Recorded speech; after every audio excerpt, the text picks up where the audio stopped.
Sometimes it is seen that railroads were doomed. The Durango-Silverton Railroad is one of the most spectacular rides in the world. In 1960, it was nearly shut down. In 1883, the Orient Express ran from Paris to Istanbul and created the ultimate in luxury travel. It was abandoned in 1977. In 1887, rotary snowplows first fought the snowdrifts in the high Sierras. Looking like relics, they seem improbable holdovers from the past. Once this streamlined locomotive hauled passenger trains at 100 miles an hour, but for 20 years it sat outside a museum, its machinery rusting.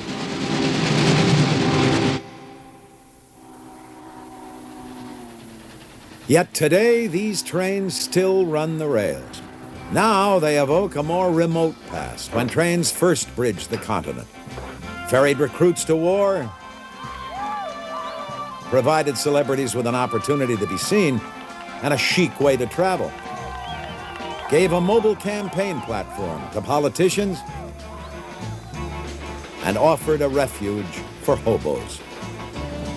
Train tracks disfigure the countryside. Trains assault the senses with brutal noise and begrind the air. How then account for the multitude of people who love trains? You're actually running a train. You just can't get enough. I don't know, maybe I'm just a junkie for trains, but that's about it. I bought a caboose back in the 50s because I was busy riding trains in the 50s, and suddenly I read in the paper one day where trains were going to go out, all passenger trains would be taken off. And I knew unless I got a piece of the train, I would never be able to ride on the train again, so that's when I bought my caboose and put it in my yard. There are grown men who ride toy steam trains at a mountain retreat. There are train buffs who choose to ride through South America's Andes on a baggage rack. There's a town in Iowa that honors hobos. And there are thousands of young people competing for the chance to engineer a train. These are people who hearken to the lonesome whistleblowing and the clickety-clack of wheels on rails.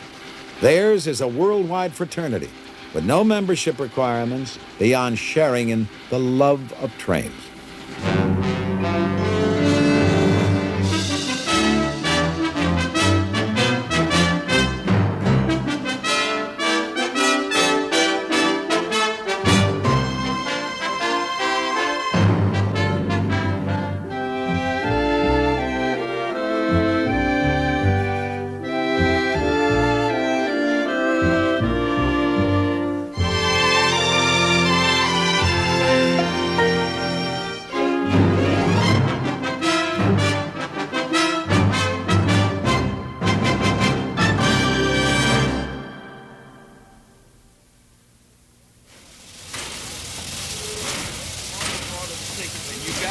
You've got a sheet like this, and it tells you who's sitting in every seat, and every seat is assigned. There are many people so enamored of trains that they take trains not to go anywhere, but just for the pleasure of riding. Each year, the North Alabama Railroad Club sponsors an all-day excursion on a Norfolk Southern steam train. Seats are always sold out, and there's even competition for a chance to work on the engine. Bill Hayslip is a deputy sheriff, and he loves trains so much that he volunteers on his day off for the dirtiest job in railroading, apprentice fireman. I've studied steam engines just about all my life. I guess I was born about 30 or 40 years too late. There's something about a steam locomotive, railroads, it's just romantic. The steam engine kind of has its own personality. It's like a lady. You have to treat it just right.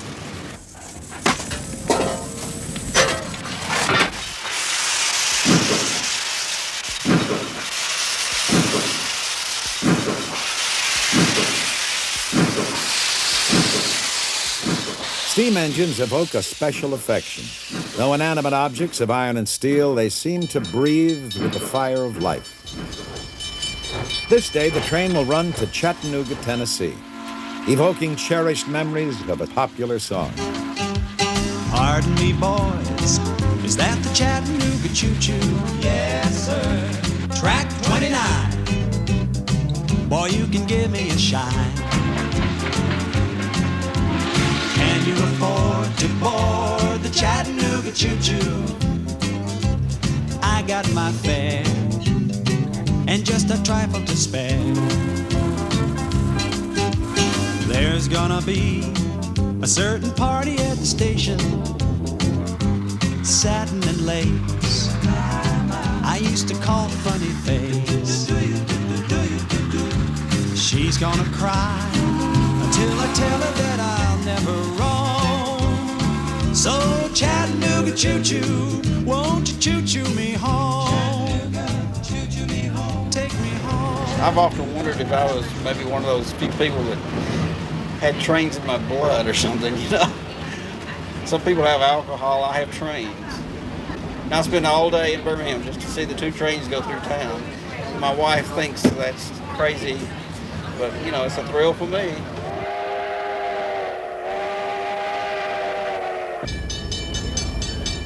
Partway through the trip, the train comes to a stop in an open field. Now begins the prized ritual of the steam train excursion. The train backs up, cameras are ready. And then a sweet symphony for every train buff's ear.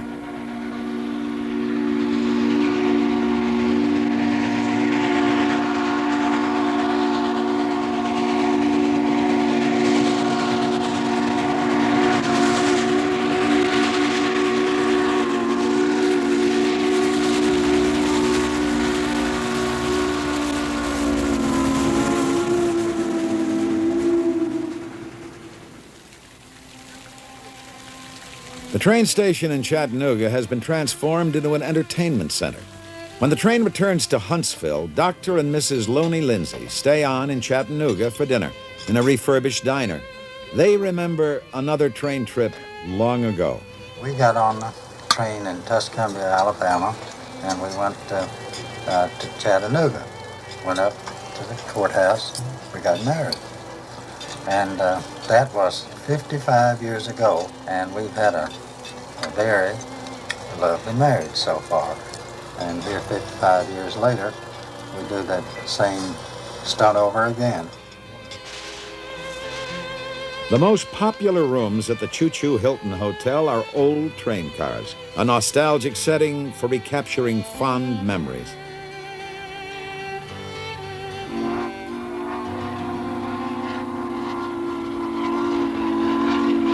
For those who love to ride steam trains, each trip is a journey into the past. In the beginning, steam engines were at the center of the Industrial Revolution, which could not even begin until mankind learned one crucial trick: how to transform heat energy into motion. In the 1st century AD, the Greek scholar Harrow of Alexandria invented steam jet propulsion. Harrow's ingenious device remained a toy until 1712, when Thomas Newcomen developed the first successful steam engine. Newcomen's engine was used to pump water out of coal mines. 100 years passed before the first British-built steam locomotives took to the rails. Soon the public everywhere crossed the threshold of a new age as horses were replaced by the latest locomotive invention. Today, these early engines can usually be seen only at museums, where they seem as distant as dinosaurs.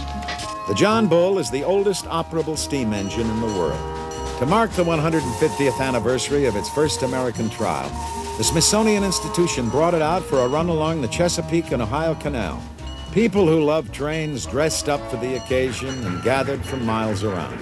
Many had never heard the hoot of a steam whistle or the screech of brakes.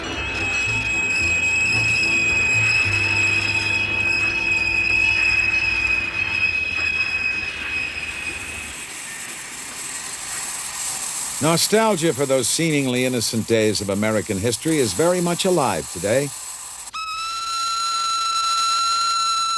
For some, no doubt, steam engines are the attraction.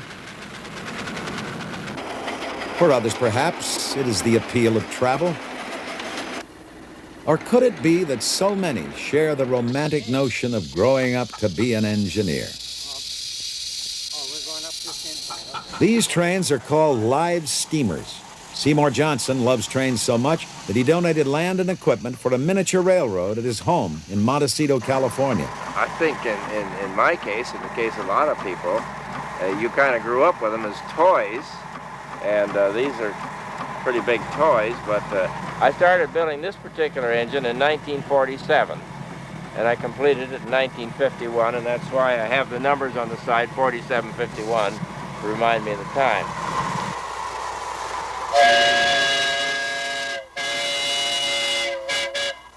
Johnson and the local members of the Goleta Valley Railroad Club spent 17 years building their line. Today, they test their engines on more than a mile of track.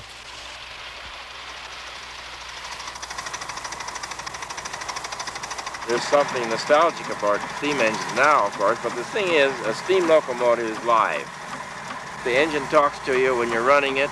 You can feel what it's doing. It tells you I'm working too hard or I'm taking it easy.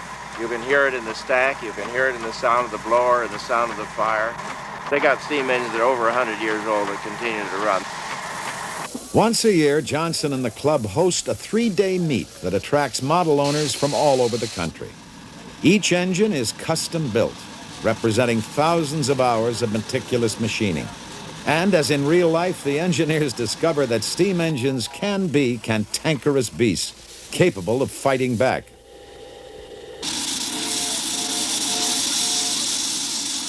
Well, this is a 2.5-inch scale, narrow gauge locomotive built to run on 7 1/2-inch track. We're trying to duplicate exactly the kind of engine that the Colorado and Southern used back in the years of 1890 through 1936.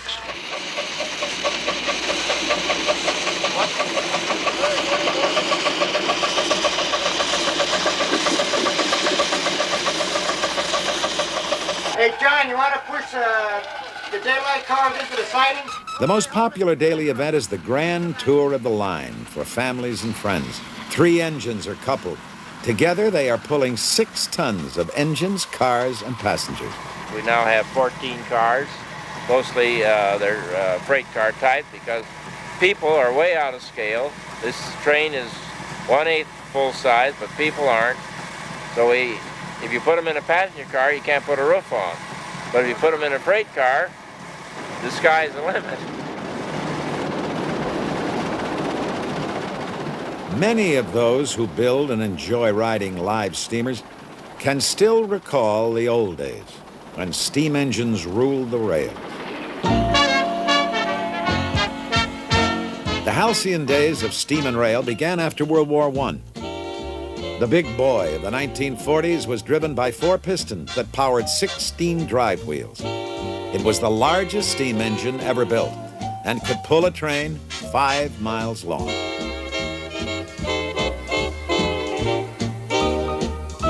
And during World War II, steam engines transporting the freight, weapons, and troops to the seacoast made possible the fast buildup of America's war machine. In the 1950s, steam gave way to diesel, and rail companies competing for passengers promoted streamliners as the chic way to travel.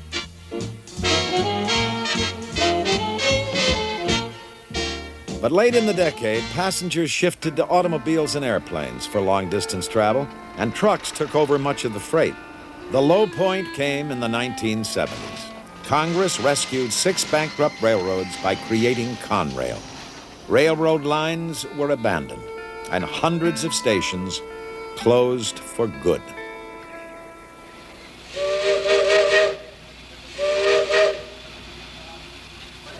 Although Americans seem to lose interest in passenger train travel, some countries maintained their trains as national treasures.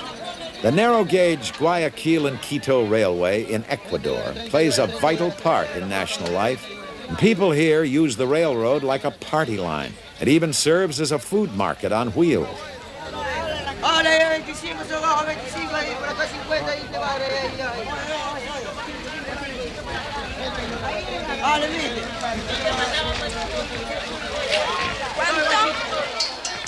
Train buff and writer Carla Hunt has traveled throughout South America on trains. The Guayaquil to Quito run draws her back as the most exciting in South America. A train buff's dream, an American-built Baldwin engine, a relic from 1900, begins a 2-day climb from sea level to over 11,000 feet in the Andes. Passengers have a choice of 3 classes. Second class costs $1.60. First class cars sport padded seats for $2.10. And local vendors offer lunch on brown paper.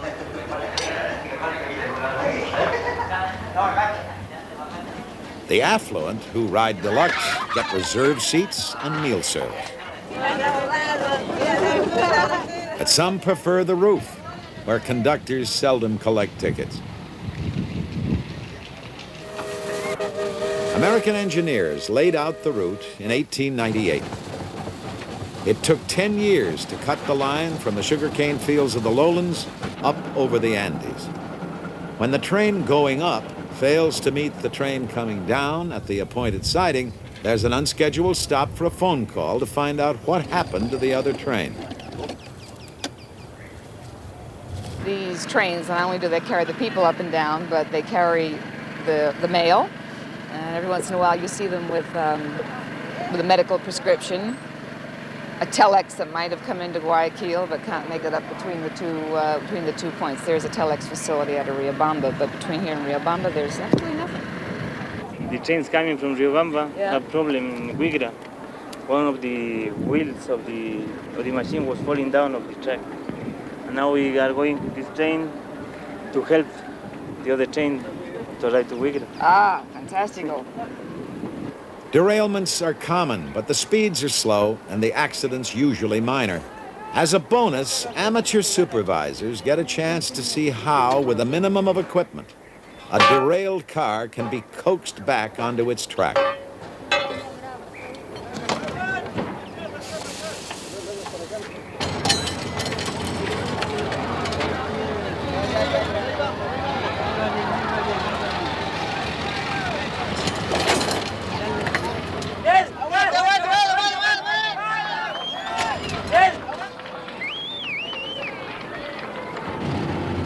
After a change of engines, the train climbs into the mountains once again. In the early days of the American West, railroad builders often resorted to zigzagging switchbacks to gain altitude. On this line, a famous switchback is still in use.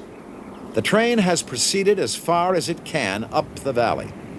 Now it switches to another track and backs up the side of Devil's Nose, giving passengers on the rear platform a front-end view.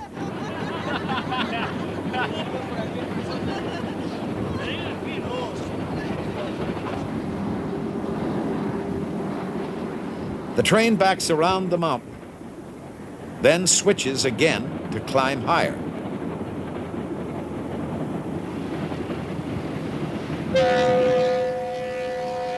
Going forward again, the train has climbed 300 vertical feet up the side of the mountain.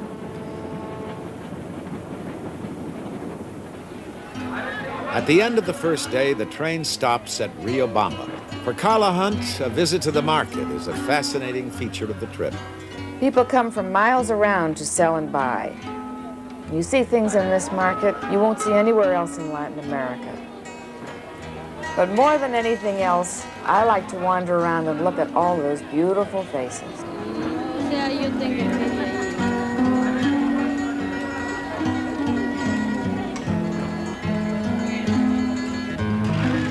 From Riobamba to Quito, the train is really a bus on rails.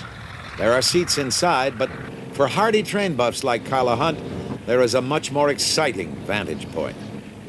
The place I like to ride is up on the luggage rack on top. That's the best sightseeing seat in South America. To go through the mountains and to climb over the 2 ranges of the Andes, to go through the beautiful upland villages, with all the wild changes of weather en route, there's nothing in the world like it. Clouds shroud the peaks of the Andes as the line climbs high through cuts in the mountains and then descends to Ecuador's capital, the Spanish colonial city of Quito, to bring to an end one of the world's most extraordinary train rides. In the United States, another spectacular train ride inspired one train buff to take dramatic action.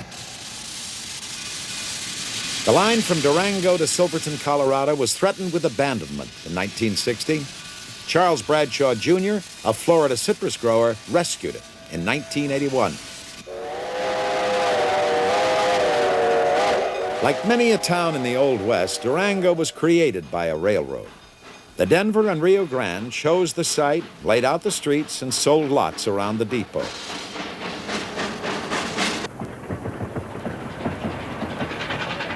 Young people who share Bradshaw's enthusiasm for trains keep it running. I love it. I really love it. I go home and tell my husband, I learned all kinds of new things today. I would like to be an engineer very much. You have to go through all the training, which is pretty physical for a girl. And then you have to also be a fireman, which you shovel 6 tons of coal a day. And I wouldn't want to get out of my limit. I don't think that's right. My father, my grandfather, and my great-grandfather were all railroaders before me. They worked for the Rio Grande, not this particular branch. I'm the first one in the family to work for this branch of the railroad. But none of them were conductors. They were all in different parts of the railroad, so I'm the first conductor in the family. They have to be pretty responsible people. They can't be irresponsible at all. Aren't you pretty young to be an engineer? I hear that about 30 times a day. If I couldn't handle the job, I wouldn't be here.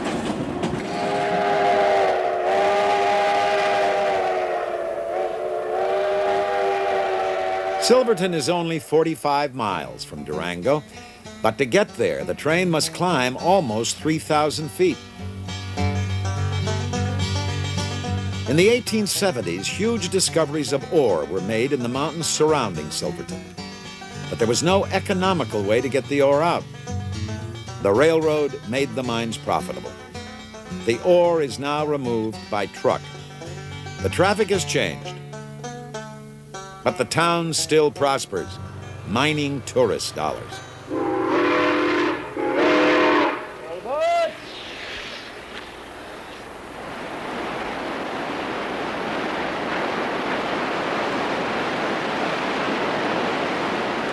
As soon as the route was completed, the drama of the train's traverse of the Animas River Canyon was recognized as one of the great sights of American railroading. In the early 1880s, photographer William Henry Jackson lowered himself into the canyon to take this picture, published in Harper's Weekly magazine. Today's passengers can still enjoy the same spectacle. The ride is potentially just as dangerous now as it was then. A derailment could topple the cars 200 feet into the gorge.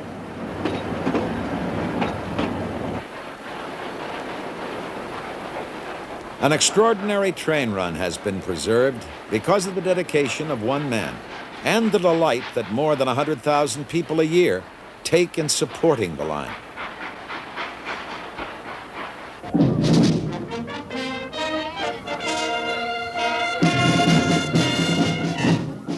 Boston has its marathon, New Orleans its Mardi Gras.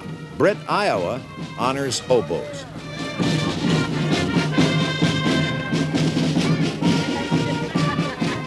Once a year, this small town invites hobos from all over the country to drop by for a visit. The get-together largely attracts those who have retired from actively riding the rails and can now look back on their former ragtag wanderings with nostalgia. Hobos were not always so honored. Hoboing began during hard times after the Civil War, and in the Great Depression, the desperate once again took to the rails. Sometimes railroad police threw them off moving trains. Others jumped rather than face the reception they received when caught crossing state lines. If we are to protect the public of Southern California from the indigent transient class, they are coming here at this time not for the purpose of securing work, but for the purpose of living on relief, stealing, or begging. Where's your home? Chicago. You ride a freight all the way from Chicago? Yes, sir. Well, you can ride them back, too, or any way you can to get back. We're going to see you over the state line. And don't come back to California until you can come in like a man.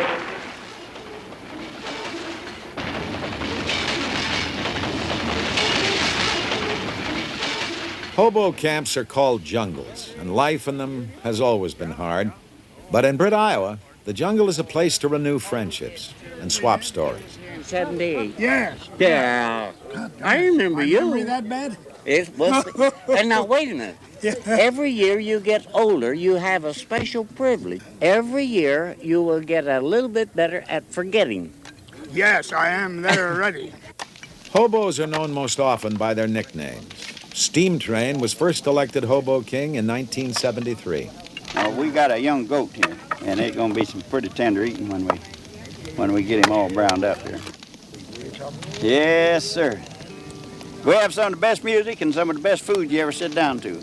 Was you good gal when my train left the shed? Where was you, honey, when the train left the shed? Standing on my front steps, wishing I was dead.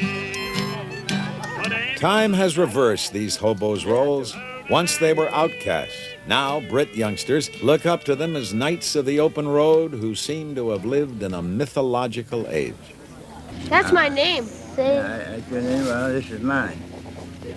Mountain Dew. I was talking to the hobo queen and she says, would you like to be hobo? And I said, sure. And I go, how do you be hobo? And she says, well, she pulled out this kind of perfume stuff or whatever it is. And she goes, I acquire you the prince, hobo prince. And she put some on my forehead. So I'm a hobo prince. And my name is Beer Belly Bob. I started out when I was about 16 and had 12 years on and off, different places, working irrigation ditches up in Washington, or cutting pulpwood in New York, doing lifeguard work down in Miami Beach, working gypsum plant in Yuma, Arizona, washing dishes in California, different stuff like that. Worked in the coal mines, but they give me a day shift, and when I went in, it was dark. When I come out, it was dark, and I worked there 2 weeks. I told them when they put windows in there, I come back to work. How long did you hobo from when to when? About, 1931 to 38, something like that. What satisfaction of being free. Being free in other words, not have to count to anybody for your actions. As the sun sets, the hobos gather around a fire, and balladeers recall the hard days of Depression time.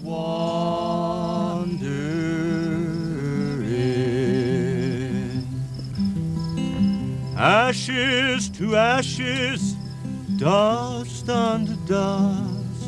If the railroad doesn't get you, then the bread lines must. And it looks like I'm never gonna cease my wandering.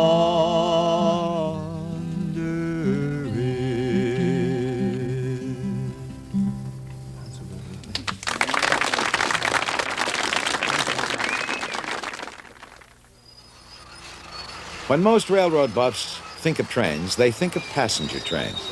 But many of those most devoted to trains have found their life work with the railroads.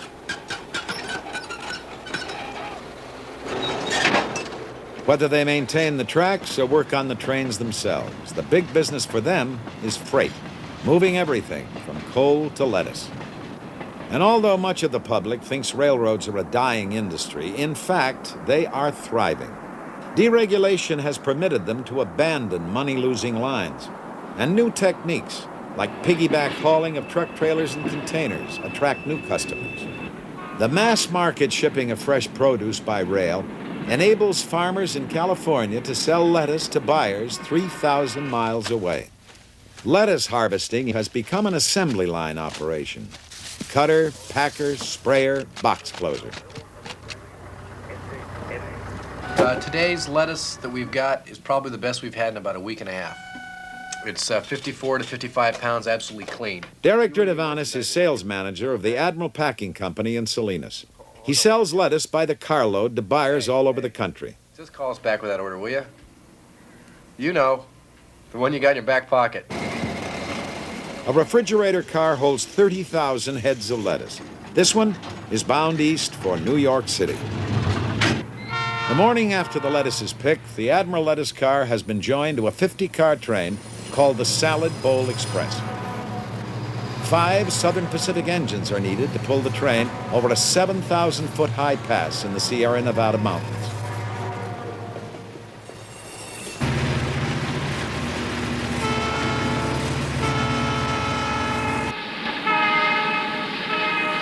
The route climbs toward Donner Pass.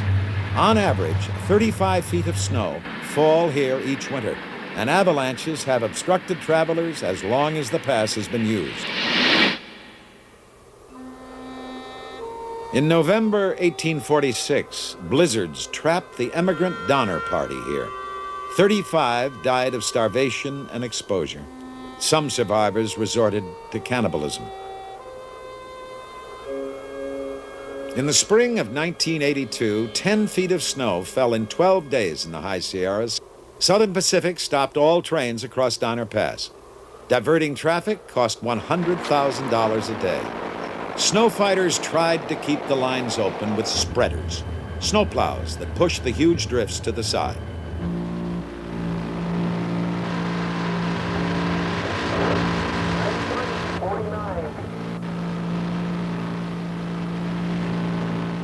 But when the snow drifts too deep, spreaders stall, and the pushing wings collapse.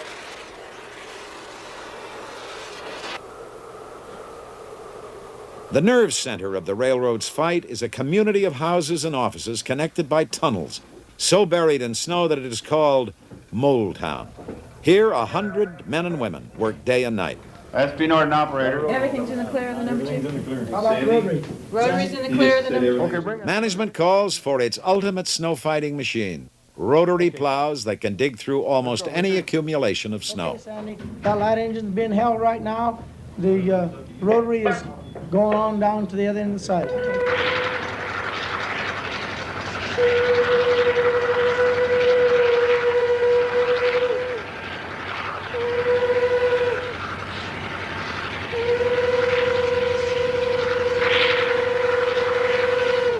Throwing 5 tons of snow a minute, 150 feet from the line. The rotary can literally dig a trench deeper than itself.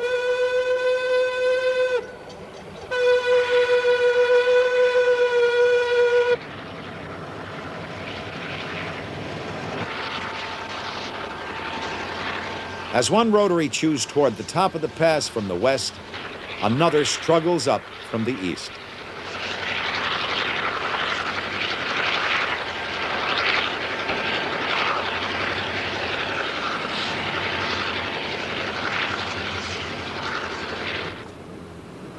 The first train comes through.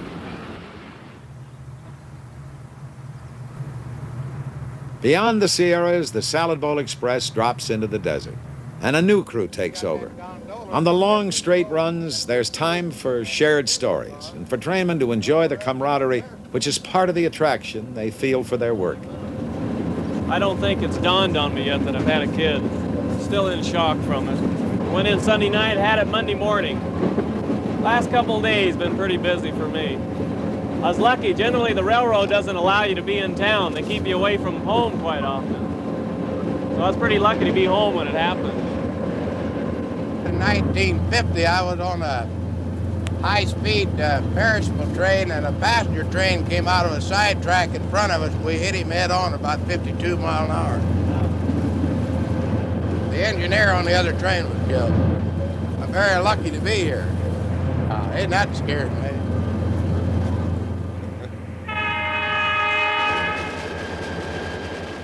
By evening, the train is in eastern Nevada.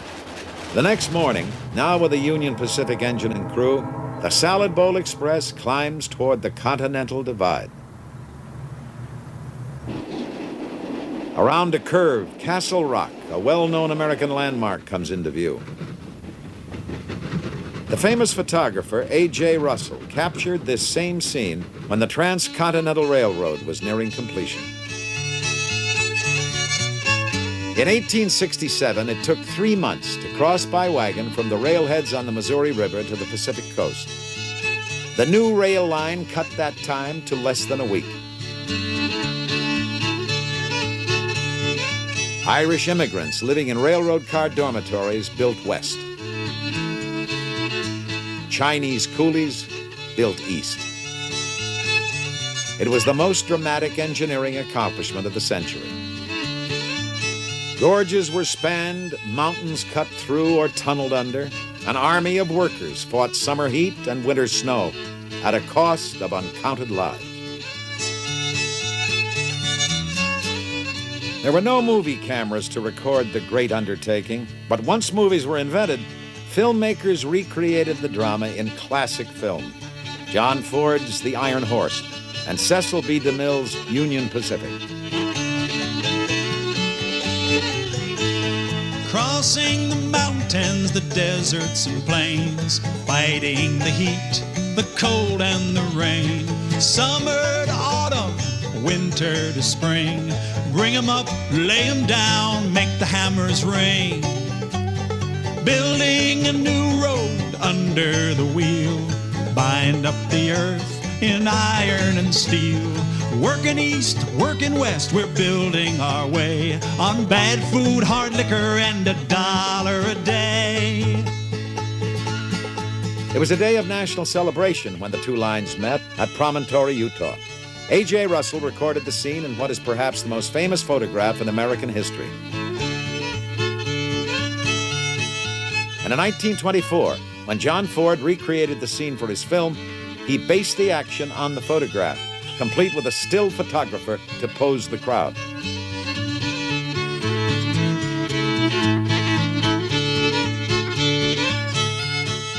The joining of America's East and West by rail is even more important today. The Salad Bowl Express is only one of 60 to 70 trains a day moving across the nation on this one line. Now, near the end of its second day, the Salad Bowl Express comes under the traffic control of dispatchers at North Platte, Nebraska. Here, 3 men per shift control every train on the 245 miles of track diagrammed on the walls. They decide which trains get priority on the lines. The Salad Bowl Express is rushed along. Midnight. The Salad Bowl Express arrives at North Platte. Some cars will be sent south and eastward on other lines. Other cars will be added. The freight cars are pushed up a hump and separated. Gravity powers them down the slope. The tracks divide again and again.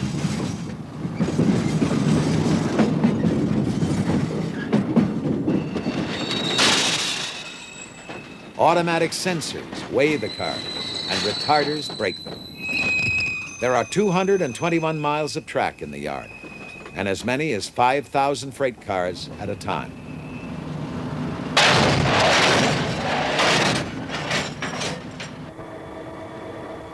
By 4 a.m., a new train has been made up. A new crew comes aboard, and the train moves on.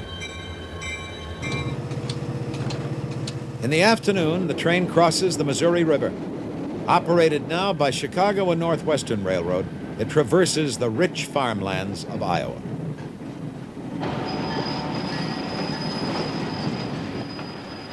The next morning, the train is in Chicago. Marshalling yards like this one are dangerous places. You have to watch for cars coming from both directions. There could be debris sticking out of a car. Try not to get caught in a situation where you have trains moving at high speed in both directions on each side of you.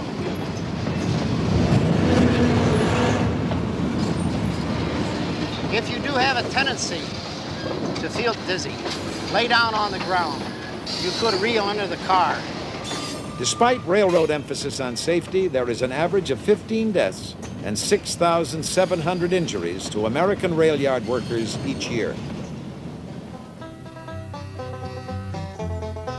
Danger for railroaders comes not only from the trains themselves.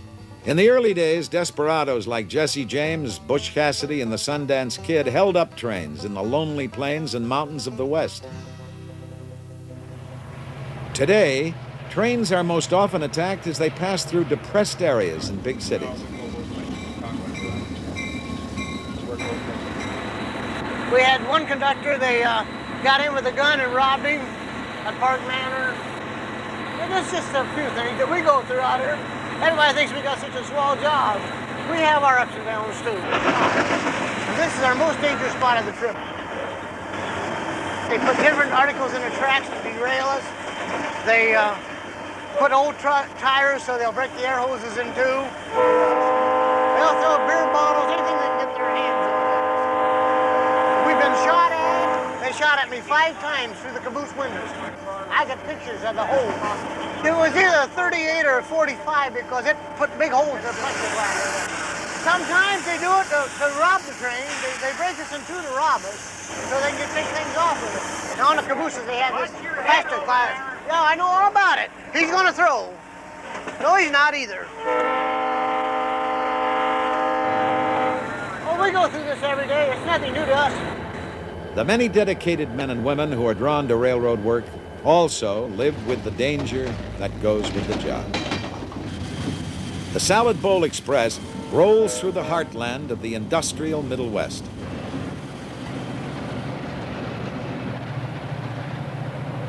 On the 5th morning, the train parallels the Mohawk River. Now under Conrail control, it follows the same route taken in 1825 by the Erie Canal.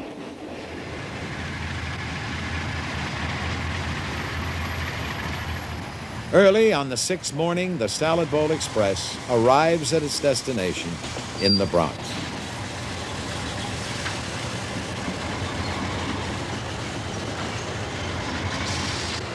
Oh, Mongo, 1, 2, 3. I'm gonna climb the Mongo tree. Mongo. 10 carloads of produce are unloaded at Hunts Point Terminal each day. A carload of lettuce from Salinas has been bought by the Armata family, wholesalers who in turn sell to markets and restaurants. Beautiful box of lettuce. And as my father would say, it talks to you. As soon as you open up the box. It has been 7 days since the lettuce was picked. It took 4 railroads and the involvement of 1,000 men and women to move it across the country. 500,000 people work for the railroads in the United States. In one sense, theirs is just a job, but it is an essential job. Moving the grain, steel, coal, automobiles, perishables, even the lettuce for a PTA luncheon in Baldwin, Long Island. Traditionally, little boys were given model trains for Christmas, and captured by a dream, many grew up wanting to become an engineer. The reality today is not far different. For a new class of 23 engineers, the Long Island Railroad had 2,000 applicants to choose from. All right, to get the train moving, I need the reverser and forward. This position. This is your throttle. Power 1 to 8 notch. All right, 1 whistle. Dave Decker, senior instructor, has been an engineer for 14 years. Decker loves engineering and teaching, but the memory of train accidents in his past brings a special urgency to his teaching. Engineering used to be a man's job, but federal affirmative action guidelines give Vita Zamboli, a former secretary, an extraordinary opportunity to join an elite group of railroad employees. Wait till we're over it. Wait till we're on that. I can teach an engineer how to make the proper brake application and accelerate, decelerate. That's the easy part. My most difficult responsibility is to instill into an upcoming engineer that they have monumental responsibilities. There is no margin for error. Not when you're dealing with 1,600 people behind you. Hopefully, I can bring this across to these upcoming engineers. Are you relaxed? Little damp. All right. That's good. That means you got guts. If you're not nervous in here, there's something wrong. Okay.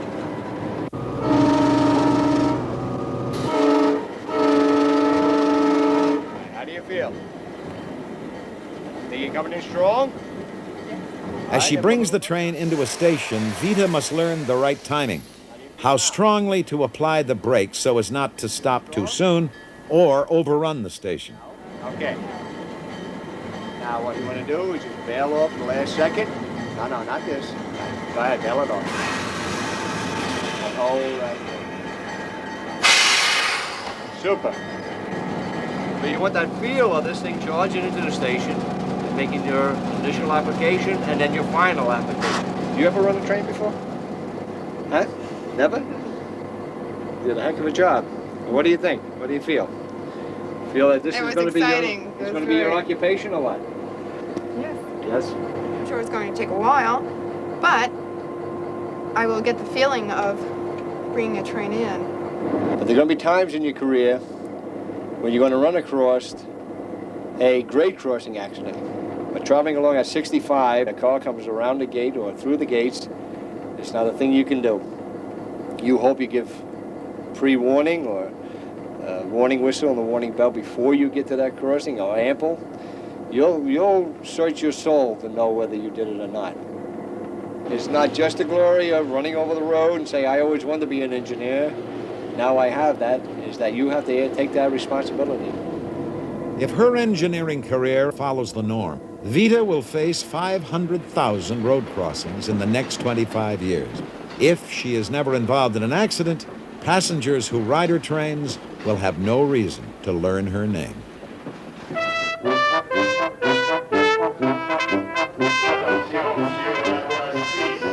There are many great train rides around the world, but not one can match the aura of elegance, mystery, and romance surrounding the name Orient Express.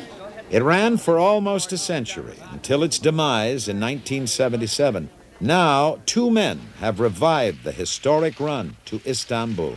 Albert Glott bought the 1920s vintage cars and lovingly refurbished them. Sometimes, you have to do everything on the train. T.C. Swartz chartered the cars for those who could afford to recapture the glory of rail travel in its heyday. We could give them, and then how to surpass it. People's idea of luxury is a little bit different than maybe what it actually was. So what we're trying to do now is to give them more luxury than they had in the past, in fact, to make it the ultimate trip. I can't believe it. Oh, it's marvelous. There will be 98 passengers on this trip, each paying a modest $5,000 one way. I think the dogs are great. Great, but you're taking with them. Yeah, but I can't see them sitting in the dining car. Some passengers, like actor Hal Linden and his wife, stage an arrival in the grand tradition, harking back to the aura of a princely trip.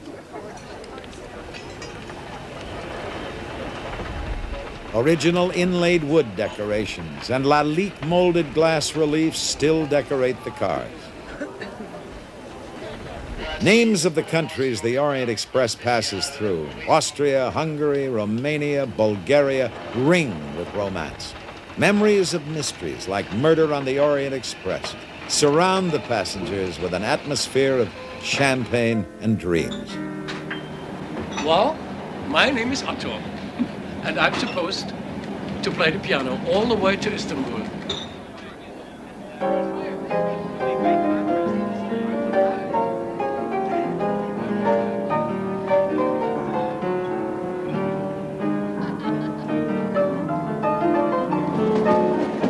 Like everything that's wonderful about the world is going away, and the trains are one of those things.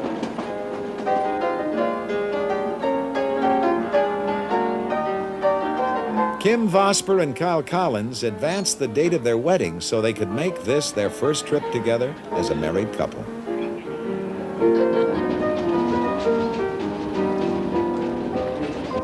For bourgeois travelers, meals in an aristocratic French style. The ultimate temptation for those who count calories.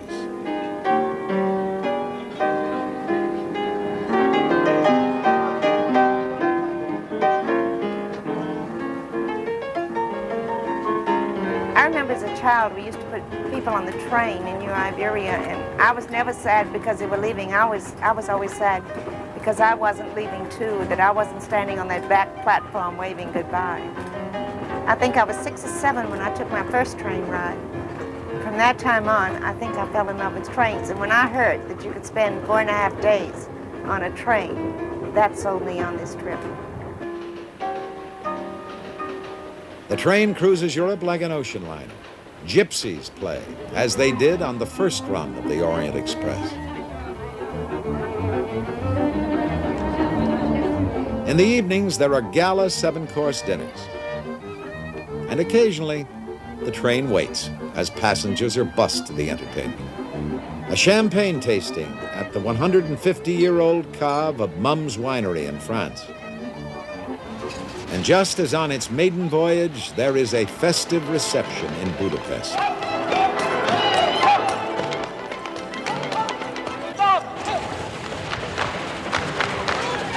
On the first trip, no passengers in the Orient Express dined at the hunting lodge of the Sultan.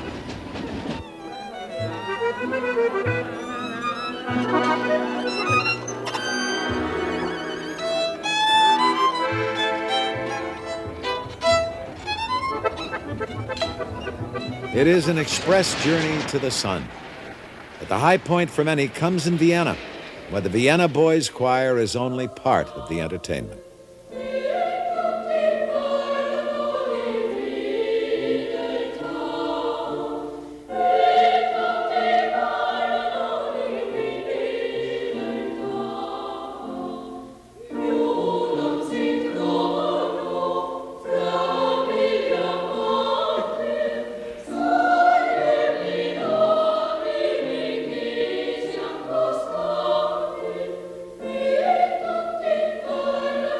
Protocol prevented the Austrian royal family from receiving plebeian passengers of the first Orient Express.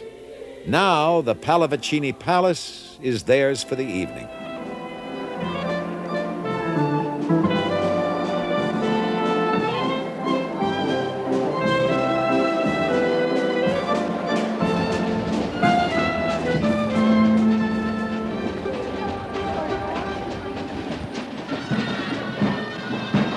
And finally, the end of the line, Istanbul, Turkey, where passengers get the red carpet treatment, Oriental style.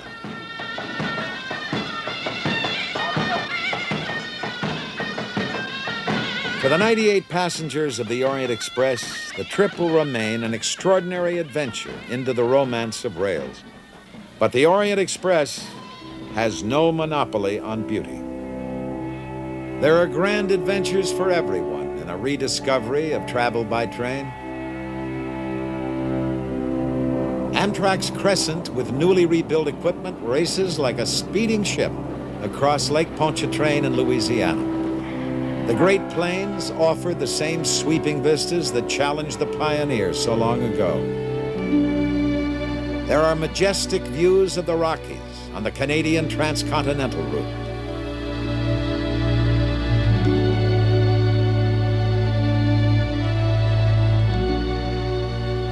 The San Diegan is a beachcomber from Los Angeles to San Diego.